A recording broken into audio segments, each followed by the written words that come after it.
نمازی کا لباس۔ حضرت امام حسن علیہ السلام نماز کے لیے بہترین لباس پہنتے تھے۔ جب آپ سے اس کی وجہ پوچھی گئی تو حضرت نے فرمایا، خدا بند عالم جمیل ہے اور وہ جمال کو پسند کرتا ہے، لہٰذا میں اپنے رب کے حضور اپنے آپ کو سجا کر پیش کرتا ہوں۔ مستحب ہے کہ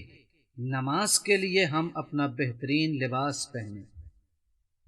لیکن مردوں کے لیے نماز میں کم سے کم لباس یہ ہے کہ وہ اپنے آگے اور پیچھے کو چھپا لے، اور بہتر یہ ہے کہ ناف سے زانو تک چھپائے۔ خواتین نماز میں اپنے پورے بدن کو چھپائیں گی، لیکن چہرہ اور ہتھیلیوں کی وہ مقدار جو وضو میں دھوئی جاتی ہے اس کا چھپانا ضروری نہیں ہے، لیکن واجب مقدار کو یقینی طور پر چھپانے کے لیے بہتر ہے کہ چہرے کے اطراف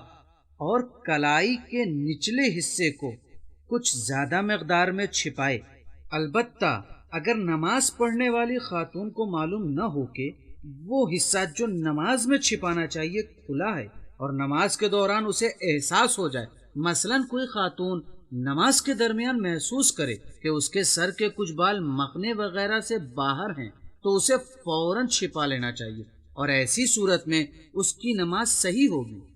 اس بات کی طرف توجہ ضروری ہے کہ نامحرم کے سامنے عورت کے پردے کے خاص احکام ہیں جو بعد کے درس میں بیان ہوں گے۔ شرائط لباس نماز گزار۔ نمازی کے لباس میں پاک ہونے کے علاوہ اور دوسری چند شرطوں کی رعایت ضروری ہے۔ حالت نماز میں جو لباس بھی آدمی پہنے ہو اس کا مباح ہونا ضروری ہے، لہٰذا اگر لباس کا کوئی جز بھی غصبی ہو یا یہ کہ حرام پیسے، مثلا رشوت یا وہ پیسہ جس پر خمس و زکوٰۃ وغیرہ نہ نکالا گیا ہو، مگر یہ کہ بعد میں یاد آئے کہ یہ کپڑا غصبی ہے،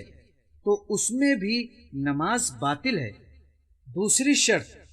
یہ ہے کہ نماز گزار کے ساتھ مردار کا کوئی جز نہ ہو،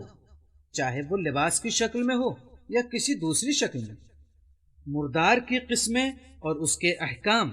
مجموعہ نور احکام کے تیسرے درس میں تفصیل سے ذکر ہوئے ہیں۔ اسی طرح ایک اور شرط یہ ہے کہ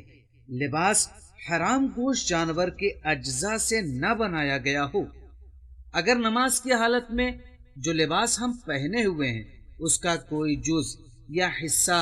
حرام گوشت حیوان کے اجزاء پر مشتمل ہو، چاہے وہ ٹوپی ہو یا بیلٹ ہی کیوں نہ ہو، تو نماز باطل ہے، اور اس کا ایک بال بھی نمازی کے ہمراہ نہیں ہونا چاہیے، جیسے بلی وغیرہ کا بال۔ چمڑے کی چیزوں کے بارے میں اگر یہ نہ معلوم ہو کہ یہ واقعی چمڑا ہے یا پھر ریگزین وغیرہ ہے تو اس میں نماز پڑھنے میں کوئی حرج نہیں ہے،